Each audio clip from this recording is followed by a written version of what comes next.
Le développement de la RDC, notre pays, n'est possible que si chacun de nous y apporte sa pierre à l'édifice. Chers politiciens, activistes de la société civile, chefs d'entreprise, entrepreneurs et autres, il est temps que les choses changent dans ce pays avec des hommes et des femmes responsables. L'émission Il est temps, un moyen efficace pour faire entendre votre voix. Chers téléspectateurs, ne ratez pas le rendez-vous de chaque lundi à partir de 21h juste et la rediffusion chaque mardi à partir de 6h30 sur la RTZ, la radio-télévision Zola. À la présentation, André Matombe Sondon. L'émission Il est temps, c'est la cour des grands.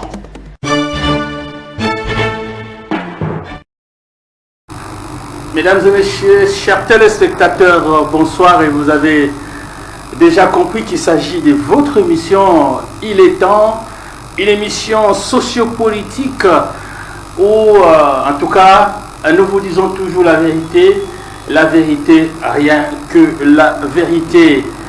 Qu'est-ce qui serait à la base des désordres récurrents au sein du parti politique UDPS Fédération de Matadi? On en parle et on en parlera toujours. Et ce soir, nous allons connaître les causes. Quelles sont les causes?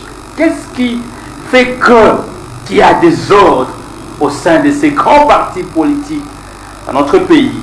Mais aussi, nous allons voir les remèdes. Et pour en parler, chers téléspectateurs, nous avons invité pour vous quelqu'un que vous allez découvrir. Il est avec nous sur ce plateau de la radio-télévision Zola. Vous allez vraiment les découvrir avec la complicité de la technique. Je crois que notre ami qui est du côté de la réalisation, Noël Péchanga, va nous aider à découvrir notre invité qui est venu répondre à notre invitation, parce que en tout cas, serrez déjà vos ceintures, ça va être très chaud. Noël Péchanga, s'il te plaît, Tomona, Bandegoba Mona, Oyazali, invité Nabiso. Il y a pourquoi la lelo pour la émission Nabiso, il est temps. Je crois vous allez découvrir avec la complicité, bien sûr, de la technique. Certainement, nous sommes aussi suivis à la radio Zola, en tout cas. Voilà, découvrez notre invité qui est venu, en tout cas, ça traîne en tout cas, voilà. Il est là, il s'appelle Pierron Toumba, il est le vice-président de la cellule école du parti IDPS d'Ibongo. Bonsoir. Bonsoir, les journalistes. Voilà, je crois que, est-ce que vous avez rassuré téléspectateurs, auditeurs, certainement émission les a relayées à niveau de la radio, vous avez rassuré est-ce que vous avez solo, kakande solo? Non, IDPS c'est allié parti, il y a des légalistes. Les légalistes, c'est-à-dire que nous avons des vérités. Il faut tout le bande vérité, rien que vérité. Pour le kouta et le kita moulay, son entend, et ça pour la vérité. Voilà. Vérité de vérité. Toye kola kolobabo solo. Je crois que ekozala malamu koleka tango otozali ezali tango ya koloba solo. Il est temps tango ifoene. Alors pour les amis qui nous suivent à partir de la radio, nous sommes dans 089 95 76 860. 089 95 76 860. Matadi ezako moto sondo asi appelé si moto, donc asi na appelé si moto GT. Alors la fois passée to yambaki ndeko moko ayaki awa na plateau na biso kaka ya IDPS ndeko Pichu. Est-ce que olandaki ye to oyokaki kaka koyoka? Zala sincère. En tout cas, l'émission ezali ya bosolo na landaki ye.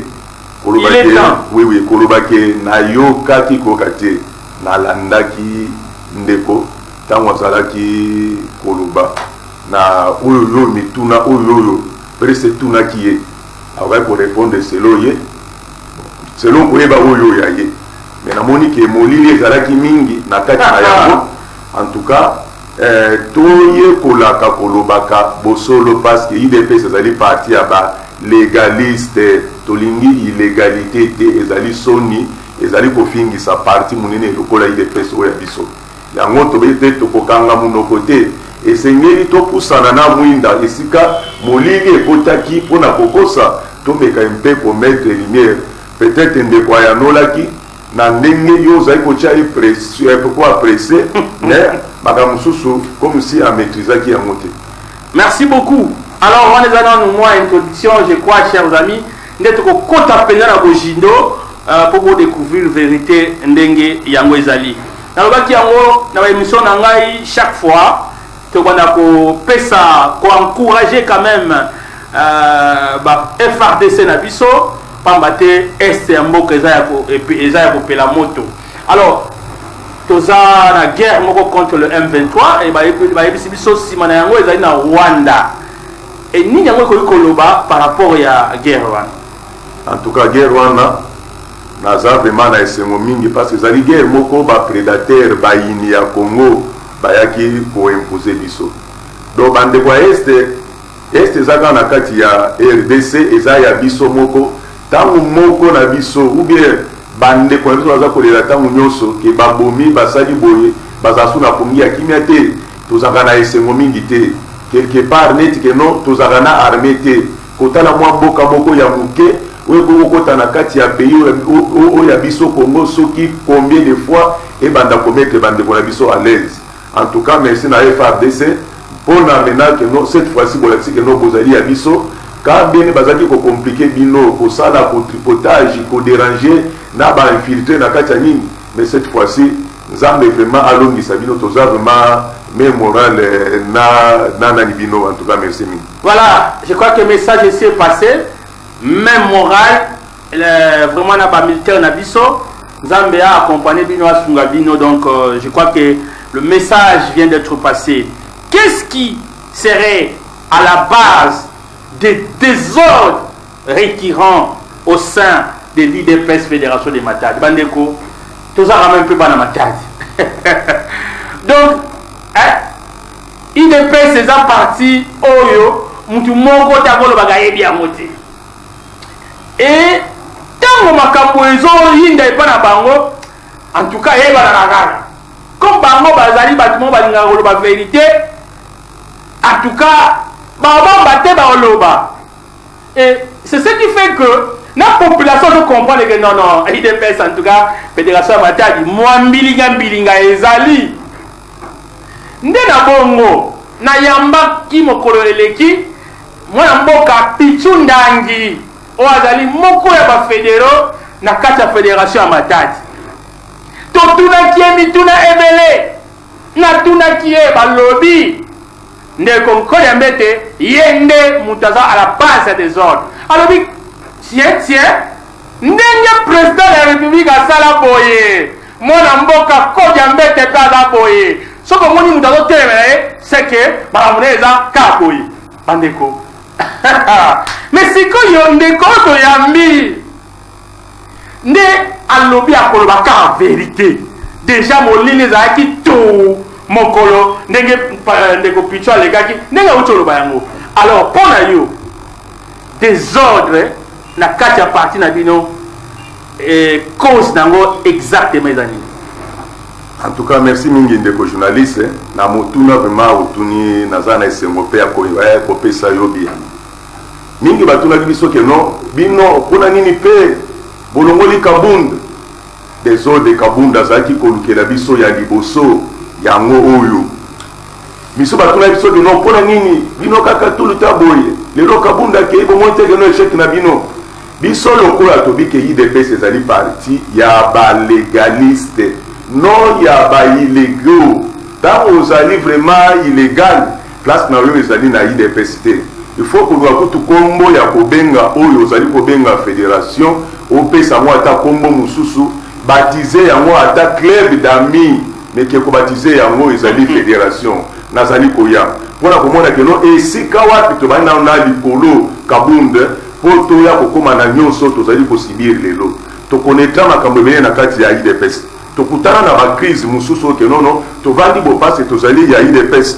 ko banda 2000 ans soki keta ezako ko so dire que non traçabilité na biso ko banda 2002 tito ya lelo na ba no peso di kambo moko o compagnie que non nani ya IDPS e ya IDPS e na kozonga sima ko biso boyo tango mutu aye alubi ki azaya IDPS tuna traçabilité na ye abimeli na selile nini a partir ya selile wana nde tokoba ke note mutu songolo ya solo azali na selile boyo tozali na passe mingi pona komona ke nono test oyo ya biso ezalaka kaka violé test ya parti loko IDPS ezali parti munene oyo eza na batest oyo basalaki no texte oyo yango nde ekotambusa parti mais oyo parti oyo ekomi kotambola na ndenge baindividu balingi donc eza susu texte na ta oyo baza na oyo ya bango batexte oyo ya bango bazosala mais oyo ezali prévu oyo ekota na congrès oyo bamodifia ndeko na ota soki kamo na bananu na nani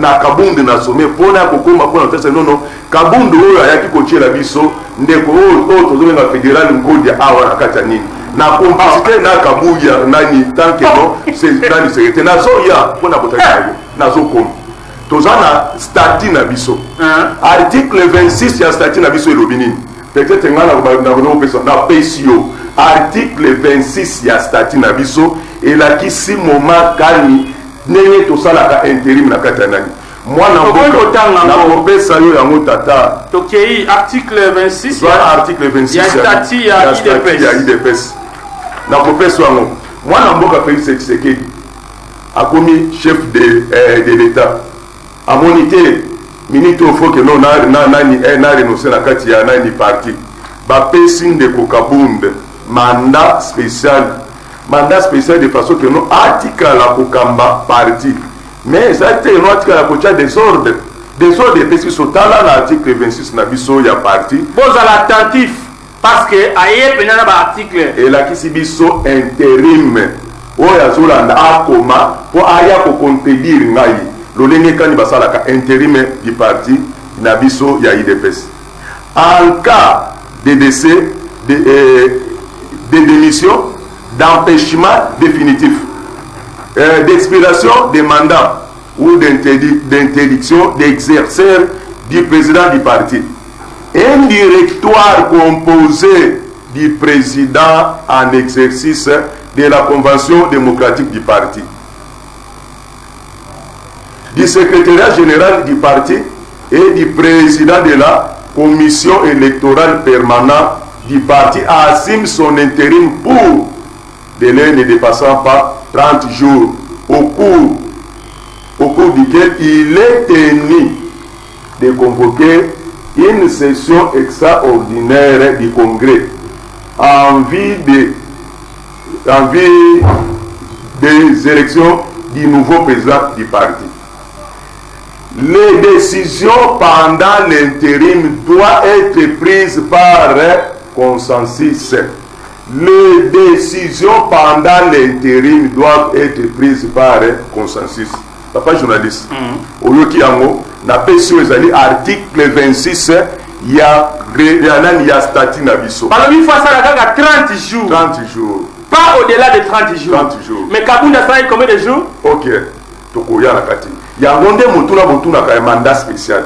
Mais na mandat spécial ndenge azaki nango akokaki kosala moye moko te. Paf. A nommé nani Kabuya Augustin comme secrétaire général. Ne fallait pas kosala eloko wana. Nde ba ndele makamune so tonga. Nde miso Kabunda azaki na mwana. Aluka na pendant que biso na IDPS tozali na système ya préséance. Ndeko yo zali journaliste tozali titulaire.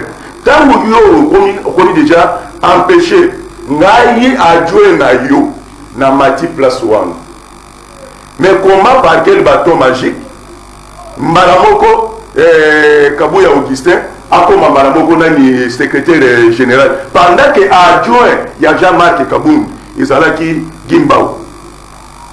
Et comment ndenge ne ebandeli ya makambo wana nyonso to wana siko balukaki boye bakompose eloko moko boye babanda koluka bato bakoki kofacilite bango na kobanda koviole na bango ensemble nani batexte ya nani parti. C'est ça Kabunda tindi Kabuya d'une manière illégale. Et vous savez que Kabuya Augustin par rapport à l'influence yende akoki ko assumer poste wana ya secrétariat général. Yeti alingaki amonango ilibongaki amona préséance. Kabuya uti azalaki nani 7e secrétaire chargé ya nani mobilisation. Mais aye kokoma nani tout ça bazaki na agenda caché. Agenda caché na bango ebandi kotambola na banani province tozo sanani redynamisation ya kocha banani. Toye awa na kopesa yo ou bien oyo akosenga débat na ngai ou bien kosenga otuna yeboyi ala kisayo na kati ya statut na biso parce que tozana o tozaki na ye sanctionner nini par exemple na place monter na statut na biso ba nani ba tiawo ke non tozana sanction à durée indéterminée ndeko o tozaki na comme fédéral azalaki sanctionner papa qui azaki sanctionné gira ya cadre ekoki kokende te au-delà ya 3 mois ti lelo kinke azaka kana suspension parce que ça na lettre montre que non ndenge za boye tolongoli définitif ou bien c'est katikali kaka na kati ya nini toyekozonga lisusu kabuya bavandi na sorte de préséance na biso ndeko journaliste préséance ndeko na biso mwana mboka Nkodia Mbete azalaki 4e vice-président ce qu'on a préséance ok oui pour ça la redynamisation nini ezalaki ke oyo azalaki adjoint quelque part c'est mutu azalaki na premier azalaki na une suspension ezalaki ndeko Kinkela ce qu'on nini ezalaki oui oyo azalaki adjoint ya Kinkela amata ba mettre ye comme que non yende akomi mena nani président fédéral. Quel bâton magique où est komaki mbala moko tina 4e vice-président te baye mena ko devenir basaki na agenda caché yango lelo tozali komona ngo BDP ça dirigé na ba texte mon frère oto tozali komona et komi vraiment club d'amis nde senga gino babanda ko composer c'était ça to approcher ki tango bayaki kotia ndeko na biso mwana mboka Nkodia Mbete makelele moko emaki a partir ya hotel ledia soki bozalaki bino bajubanani bozangaka te likambo na hotel ledia tosengaki deja ye nani deja okabuya ntango aye oye kotia ndeko oyo pourquoi pas ne pas koluka makambo soki no bosa oye kotia ndeko atieli biso ye na damar également ntango bazosala bayinda bao eloko bozosala bozali kovioler statut ezali kovioler ma disposition ya parti eza bien te mais bayokaki te balandaki nini supu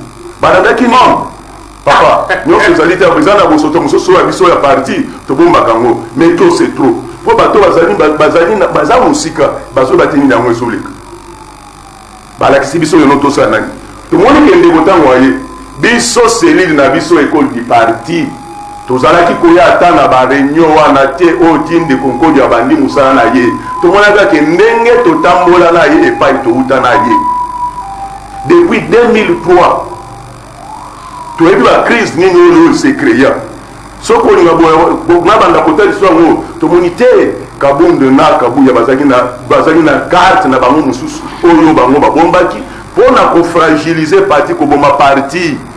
Voilà. Alors, chers téléspectateurs et chers auditeurs, Bino Rolanda Bisso, nous sommes en direct. Je crois que vous pouvez nous envoyer des messages. Tokotanga Yango, donc na 089 95 76 860. Aux en radio, aux en Bisso na taxi. Donc Toyambi, moi na mboka Pierron Tumba, Azali, vice-président, il y a cellule école du parti. Il y a IDPS et ça pour na di bongo. Na yé tlaï kolobela, maye, mazali kosala ete IDPS milinga ezalaka tango nyonso ba désordre récurrent, ba désordre kosi la pe kosi la te. Alors, tozo kota sikoto lobela mingi alakisi déjà désordre oyo ndenge ezalaki likolo na Jean-Marc Kabund Oyo Sengelaki, intérim les 30 jours, a convoqué congrès, mais violation sur violation. Il ne fallait pas pour la lobby à nommer le secrétaire général AK 70. Moi, Augustin Kabouya, moi, Bouté. Alors, et si vous avez fédéral, quand il y a un lobby, ils sont en violation des tests, n'est-ce pas? Okay. Voilà. Si tout le bélavement na mingi, awa na matadi. Okay. Alors, dernièrement, un certain 15 février 2022, na Katadama, tout le monde a code ya mbete, on va bien 6600 volts, a nommé président sectionnaire, hein? Cellulaire, voilà. Président cellulaire. Est-ce que façon na quoi agir, on est conforme na statut na binoto à Bukaki statut? En tout cas, merci na motuna na yo. Vraiment, il y a des bossos qui sont bien que non. On a ezali fédération te, ezali club d'amis. Ya. Soit dernier club d'amis. Bande qu'on a biso wana, biso na cellule moment moko, to vandi un jour to yambi de komoko aye, ote nga batini nga epa ya président Kodia, avec soki azuita, akoye la bino na kati se akoya kota bino na kati cellule. Biso to zaki ko kende fédération na yo anate. To zaki ko reconnaître ya moté parce que ezaki lo moko fondé na ba irrégularité nyonso to na ndenge elekelaki na koya pona kopesa déjà nywana. To zaki ko kende ya moté. Mais kaka ba membre ya cellule ils ont imposé te bobanda kokende peut-être bande kona bazana libunga bino soki bokomi botalisi bango bako comprendre que tiskate liboy bako kotambola boy ole ke bolobela wa bokende ba membre na biso ya cellule nde ba imposa biso comme base na kati de pes base nde azali souveraine to saki obligé ya koka base to ke na fédération tango kamone to senga mwana mboka ko diambeki président ozali na raison ya konomé mais raison na yo ezali totalité te. Tozali na article 47 na biso ya statut. Article 47 la kisi nini nyango président cellulaire akoki kokoma président. Ezali nini? Tangi la biso na nyango. Tata. Article 47. Article 47. Ya statut na biso elobi nini?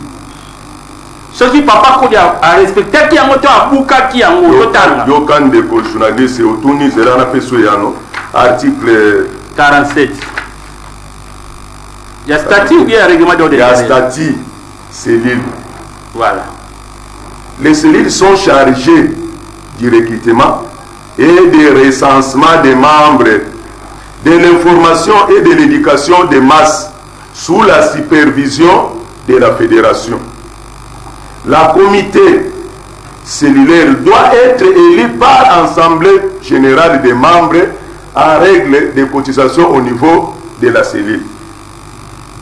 Nakasi Hollandi en bien, ndenge lobi, oui, awa epesi que non, président du parti, na président cellulaire, bazar pepe parce que Moussala au président cellulaire azanango. Donc na président du parti, bazar batote bano makabinome là, bazar batote bakona bango na assemblée générale. Tosenga mwana mboka nkodiambete pour preuve lettre oyo tokomela ndeko na biso mukambi ya club d'amis tozana ngwawa donc biso ezali mutuna pe ya donc tosenga kiye tobite na liboso anani mukanda tokomela kaya yango malobi refus de participation objet refus de participation à l'installation des comités cellulaires. Donc totangi ndenge bakomi mwana mboka kodi ya mbete et puis ba signer bandeko lettre mukanda yango. Siko mwana mboka kodi ya mbete a répondre bino nini? Papa, tango totali selo ko tokoyeno malamu organiser nano élection pour tozana organo to benga ka CEP yende azali na pouvoir ya ko organiser ba élection. Comme ça, ba président cellulaire bazwa mandat ya 5 ans parce que yo soko nommé bango mandat na bango kosuka kaka na 90 jours 3 mois moyen mwana mboka yokela biso ezaki te na kati ya bible yami te biloko wana yango te tosenga ye moyen yoki eza te totalisaki ye ndenge lobi article 46 ya règlement intérieur na biso ya parti nde ezali kotalisa to se non oza na pouvoir mais oza na pouvoir totalité nani totalité mpona kosala eloko wana mais tika organiser élection aboyaki mais jour yango na dama ezalaki plein ça prouve que moi na mboka code ya mbete aza na influence kaka awa na matadi na fédération merci na komone oyo est-ce que bao tout ça bazali ba membre ya IDPS toyebi équipe bien toyebi ba joueur toyebi PSG o ba joueur na ba joueur ka toyebi mais là nana malamu eloko oyo biso to sengaki ye nyonso tout ezali recadré par ba test na biso ya liboso batati biso na article 46 ya règlement intérieur tout mandat électif au niveau des cellules ne peut être renouvelé que par les élections. Pour nous, c'est une nomination. To continuer. En cas d'impossibilité d'organiser les scrutins, le comité fédéral désigne à titre provisoire l'animateur au poste vacant pour un délai ne dépassant pas 90 jours à l'expiration duquel la commission électorale permanente du parti, en concertation avec la commission provinciale, est tenue d'organiser les élections. 90 jours, en cas d'impossibilité d'organiser les élections. 90 jours. Banda Bokendaki Damar, na évité le 15 février. Autant à revoir calcul, ce qui 90 jours c'est l'équipe ou bien Zanam. Et en plus, le coup maintenant 90 jours, et c'est l'équipe. Tout va organiser l'élection ou bien appuyer sur qu'on renomme les sous. Tout ça pour boya test et ça le système Kabound. Kabound maintenant à ça que finalement posa contre batoni contre tous autres Kabound à Kabound botelé melaki botelé mona bouté Augustin Kabouya AK 70 botelé melaki sous botelé melaki yambedi finalement bolingi nini bon na ki okoma eloko ndeko journaliste ochango na kati ya mutu président du parti akenda kosala musala oto poni azala mokonzi ya mboka exemple soki président du parti azonga akozonga na place na ye ya président du parti Kabound akozonga mena secrétaire général parce ya sa nomaki mutu pendant l'intérim pour alonga mutu wana ou bien abatie lokola nga déjà na sina nomaki yo déjà yo tikala wana camouflage nde biloko ba légaliste biso kati IDPS tolingi te yango wana tout comme oya wao oya kuta 4e vice-président nani préséance toboyi kolandango d'office na Kinshasa toyebi équipe toyebi entraîneur toyebi na ba joueur na jeu oyo babetaka toyebi yango biloko wana tozolinga ngo te ezali kokisa parti soni IDPS eza parti ya masse bato bele basi bali bazongi na ndako bazomona ke nono tozali kotosa ba test ya parti te texte ya parti lobini. Merci bandeko balandi tozali kokoba kaka na émission na biso il est temps émission oyo ya bosolo oyo elobaka toujours la vérité tolingaka mbilinga te boye donc mwana mboka André Matombe a mutu oyo alingaka pole alingaka vérité. Alors ndeko Pichu fédéral Pichu alobaki makambo yike awa na émission oyo il est temps et alobi conteneur oyo eza na bwiba wana ezali cause ya ba désordre oyo ezosalema na fédération ya Matadi et abengi yango eza dédoublement atangi kombo ya mwana mboka Jérémy Kabouya yende il ne fallait pas afongolisa conteneur wana parce que des ordres nde ezouta wana alors bino bato école ya nini du parti jugement na bino par rapport ya ba déclaration des andengeni. Merci ndeko journaliste tozali ba légaliste tozali ba sentimentaliste te donc na kati ya nini boya bika makambo susu parfois ndeko apesa ngani mais na ko talisa que no biso na parti ezaboyi tango ye wana eza constat to remarque oye asalaki Jérémy baza na ligue des jeunes toza na ligue des jeunes donc président du parti anomaka d'abord un président fédéral Et voilà encore aussi. Nazoya. Jérémie, publication et Salemaki, Bakombo, mais la fédération. Nazoya. Comment Jérémie est dans la Ligue des jeunes. Ok, merci. Jérémie, Ozo éclaircissement parce que la vérité, ndeko akotika la kotalisa yo vérité te landa na pesa yo vérité. Le président du parti nomme le président fédéral, nomme le président de ligue des jeunes, nomme aussi ligue des femmes. Règlement obiso tozana ngo ya fédération yango te bandeko ya ligue des jeunes bazana ngo toza gérer na même statut mais ba règlement intérieur ligue des femmes bazana oya bango règlement intérieur, ligue des jeunes aussi baza pena oya bango règlement intérieur, mais fédération peut tozana règlement intérieur na biso.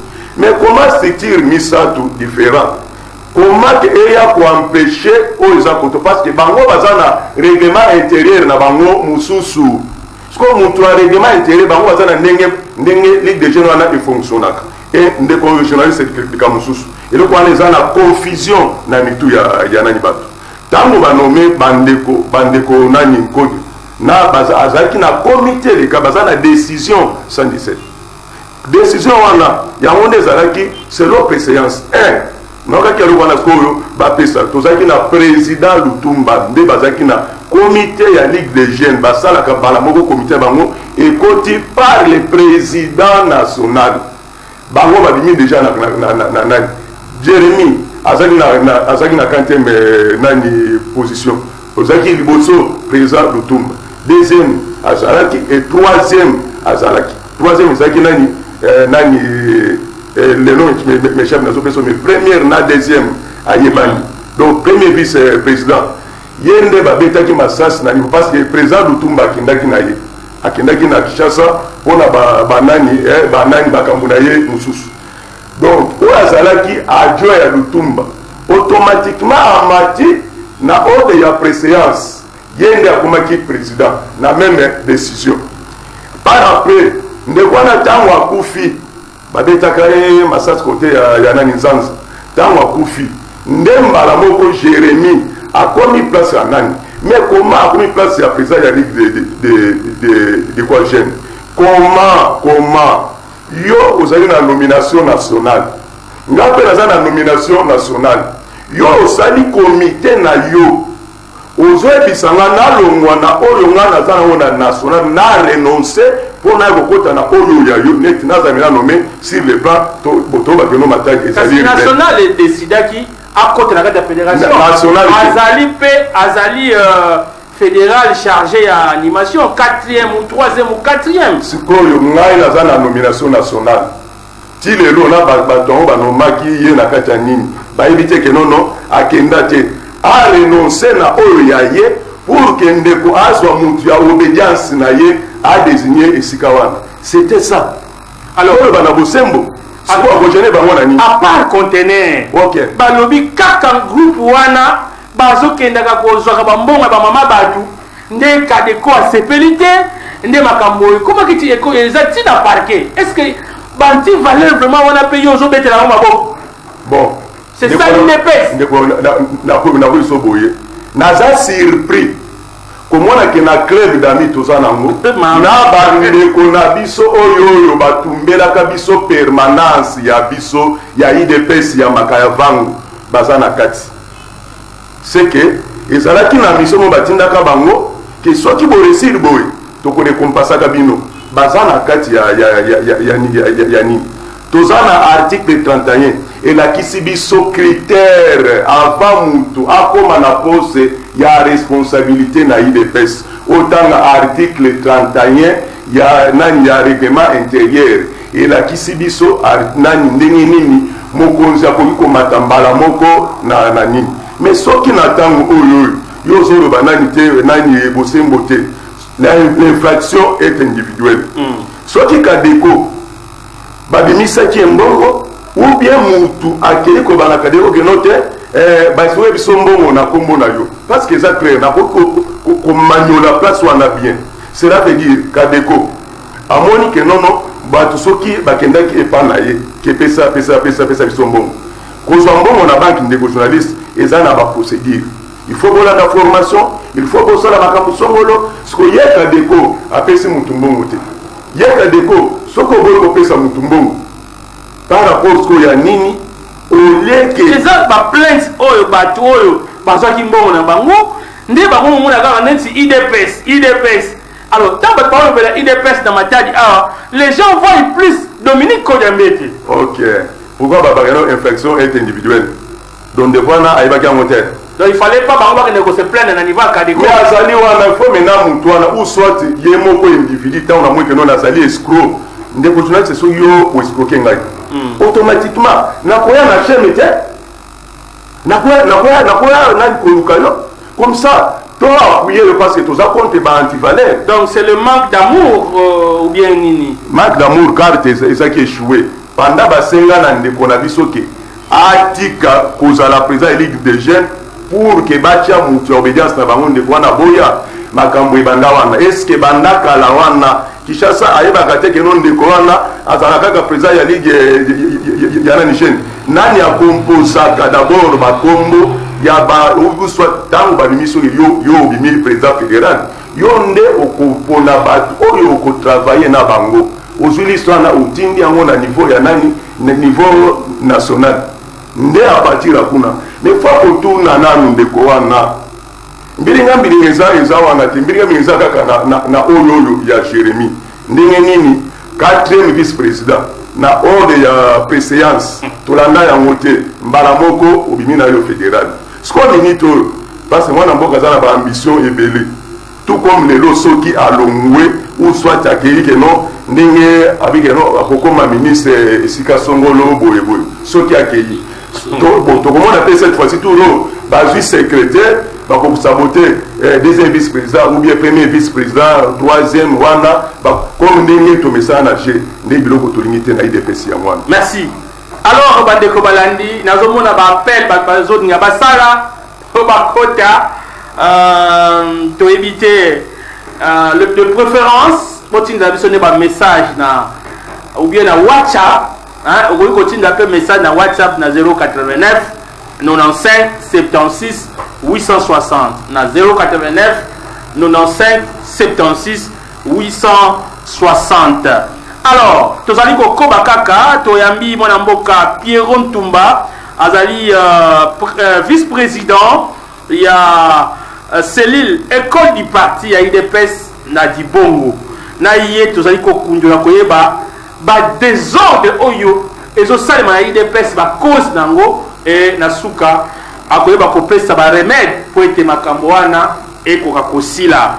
Alors pétition basalaki po ete hein bande kwa IDPS to éviter mais moi mboka Pichu fédéral Pichu amirai ko yanona mutuna wana alobi pétition basali moi mboka Augustin Kabuya moi Bute azongisaki yango et puis bagendai ko je ne sais pas ba pesa ba mama ba tekela ngo sori mi kate sori pe mapa omoni yo po signer yango nazali moko pe na signer yango siko ko dia beta sali bino nini ozana bolingo balebi mingi bino baluba bino ne bozo luka problème pas ya Kodiambete.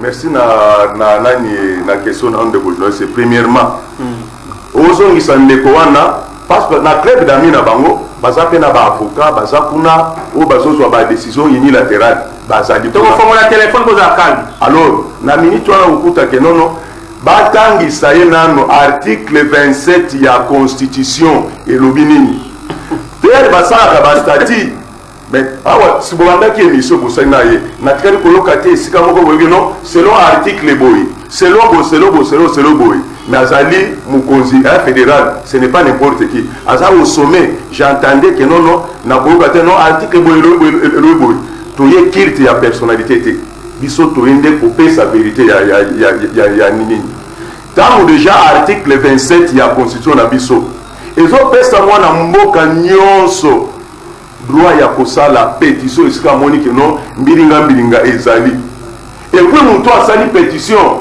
okoki kotia ye mosapi boye te mais namonaki basese ya kobaki no bato nyonso to basali pétition wana tokofunda bango donc namonaki vraiment bon moté yo ko changer maloba te balobi na kati ya pétition wana il y a un comment monsieur zawana ce sont de personnes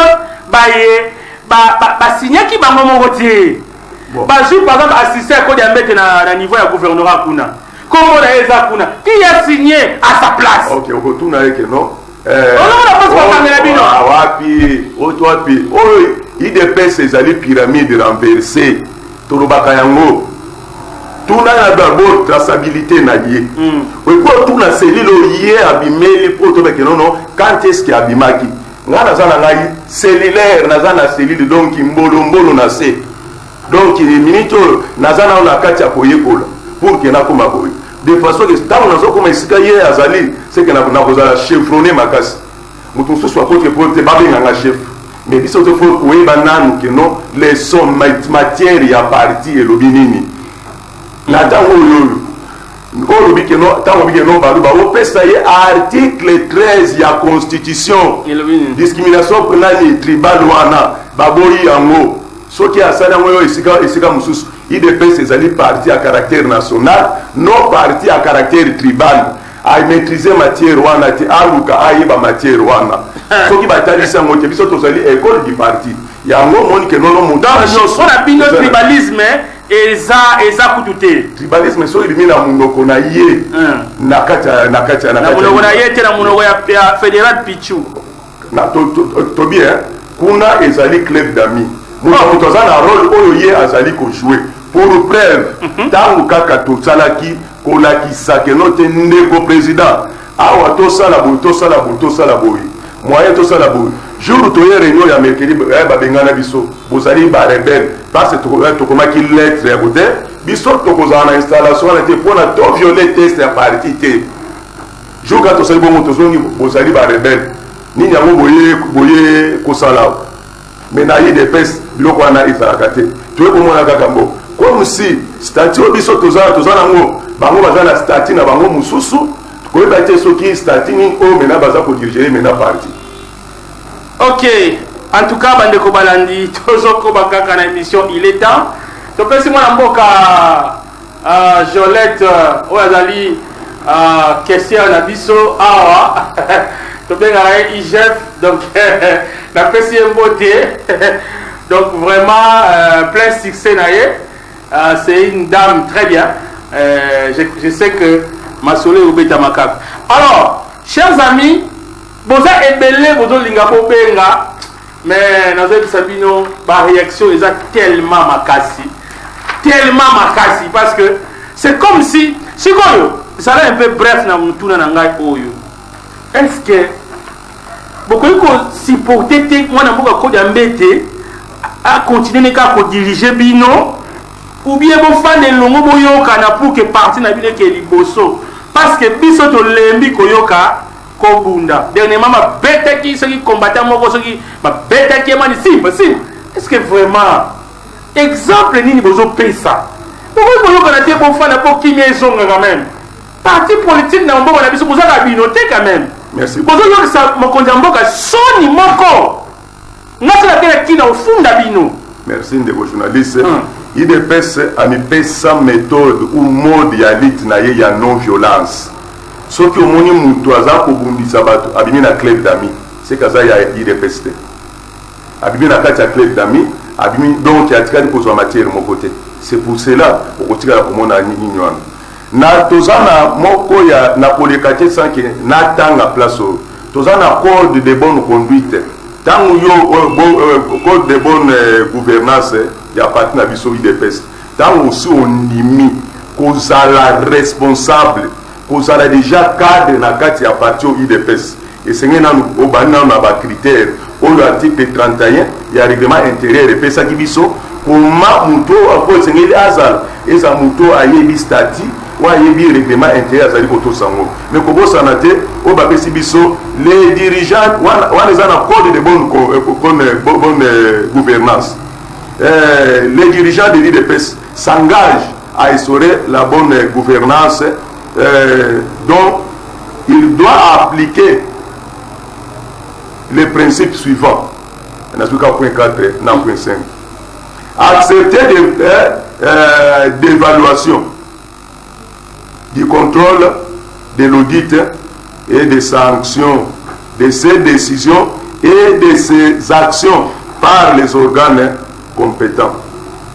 Et tant on dit déjà que nous nazali nandimi kozala responsable ndima ke tant te papa yaka tongi to sala audit yaka ko sala no problème te de bongo sala fédéral bisoté ezali texte à partir esengi bongo esengi na dirigeant audit mo sala par rapport ok yango nde tant la cotisation au natalisio ndenge yo yebi cotisation tozana bato oyo do na kati ya vila matadi yao banda bamembre oyo tu bazali moko te azwa mosala au nom du parti pour que no bacotisation na ye ya 10% na ye ezonga na kati ya parti. Donc c'est le président kodi ape fa pesa 10%.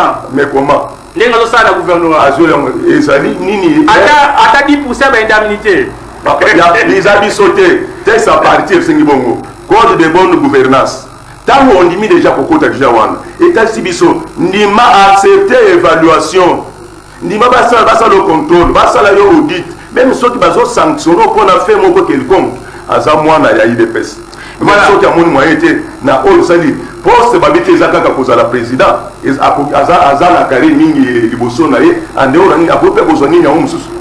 Voilà, en tout cas, Bisso, il faut mettre un terme dans l'émission de Bisso parce que tout le monde a vraiment ici cookie. Mais il y a un moto sur ça. Message ne koloba, remède ni ne kopé ça pour que fléau oyo, pota oyo zali ko pour la solo. Na kati ya parti na bino oyo soni pour soni wana bituma wana esila. Yo en tant que vice-président il y a Célil, il y a Dibongo, Obabengi, école du parti, il y a IDPS. De vos journalistes, IDPS, ils allaient me partir à Mounene. Tous allez pour le botan, nous sommes que non, et ils allaient na Olobatonga temple. Temple en haut, Baobatonga en haut, ils allaient battre texte à parti. Biso, tous allez battre temple, Oyolo, parti, ils allaient Kotonga. Alors, ils appellent à garder du temple. Parce que sans temple, gardien à Kozalate. Mais Moutongi avait déjà plané à ça, il faut la Kotonga. Tout la texte à partir du Bénin. Surtout, ils ont un texte à partir. Place sur le Bénin, net na Gonga Oyo, moi Namboka. Yemoko, Azali président. Yemoko, Azali Nani caissier. Yemoko, Azali chargé à Nyon Soto. C'est quoi le bas? Oh, le biso na parti. Nani Azali caissier Yemoko? Mais on a souvent est-ce que Nazali Simanda. Et c'est tout tous allez Oyo Azali chargé. Azali caissier na Nani Kosoki Ogocha. Voilà, Yebi mon Namboka. Nani yende mdaza chargé masiba mambo.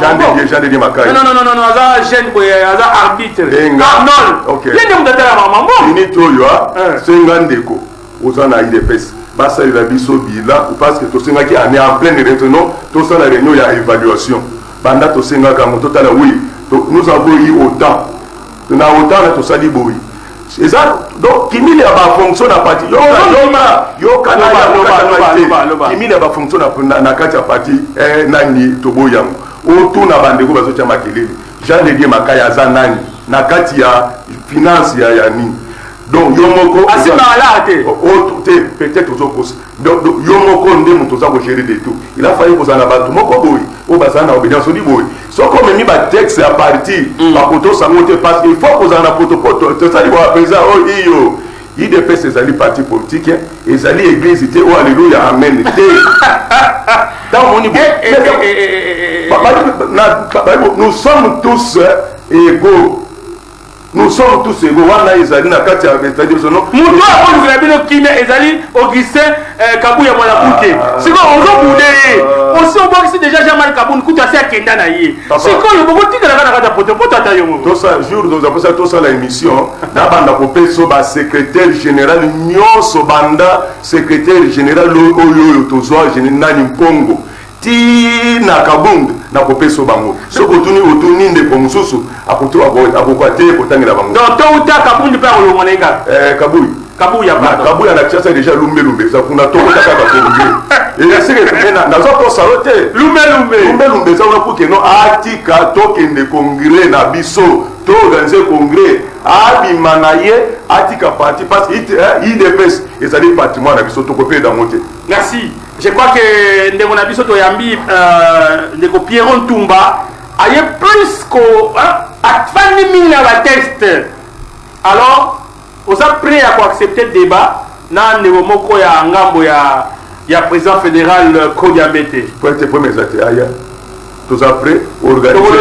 Nous avons la base des zones avec les presse. Na CPLIT en tout cas, aya je crois d'après si aux alocaux la statut na biso, na pesi ba nani ba article fonctionnement ya nini tant ko ya organiser émission, asa la paix tolérant. Est-ce que ah vous avez mission to fini mutu tolobine on les a dit vérité to fini mutu est-ce que to fini mutu mutu place à zéro on a dit que non azaka to azali komi monter mes ali ko betaté soit on est bien ngaye likambuté na ça kimia donc ndeko Kodiambete azobuka ni mibeko ndé place azobuka ni statut place soto télé école du parti batex à parti soki ozo violent toyebisa peine ndeko président soki yo kozala po tondimaki koya tomoi soki ke na toute illégalité ndenge eyaki wana soki asalaka ata mosala malamu na kotelisa eza na moma moko ke nozala jalousie te epa ndeko président fédéral Kodiambete ndeko balobi motema keto.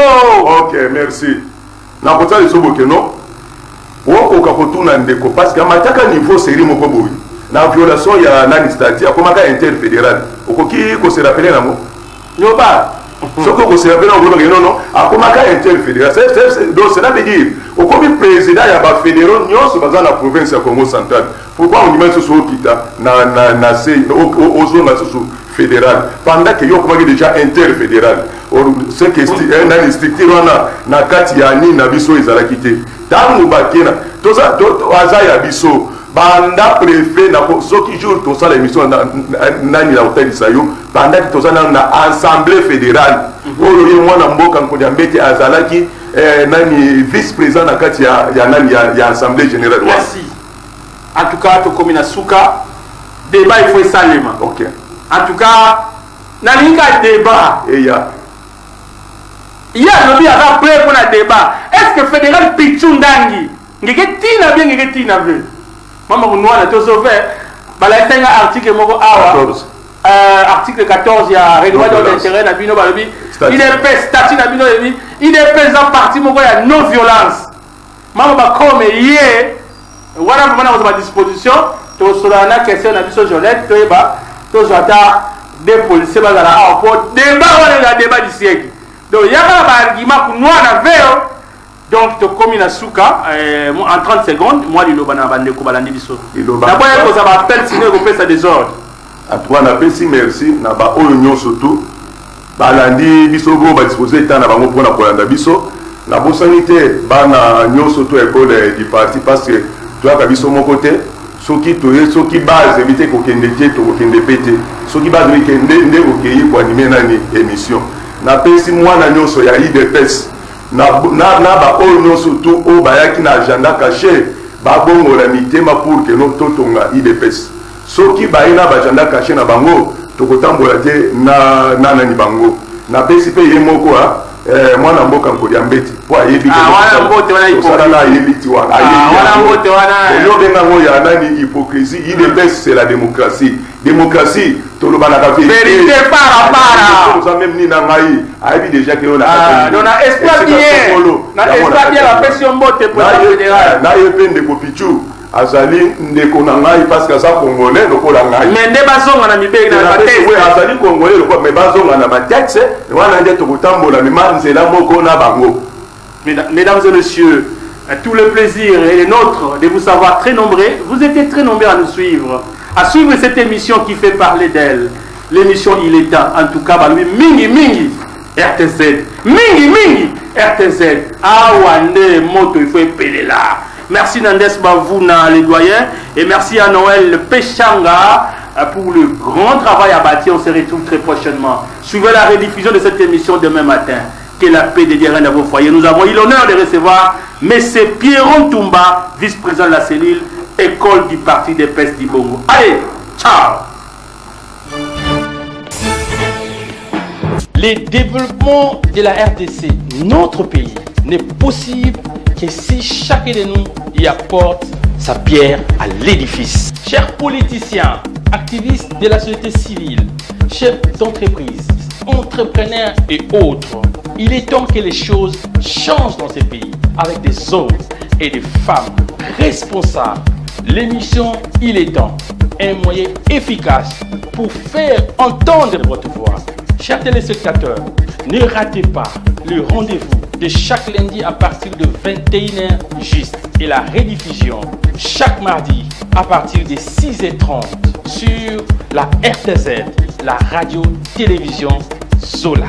À la présentation, André Matombe Sondon. L'émission Il est temps, c'est la cour des grands.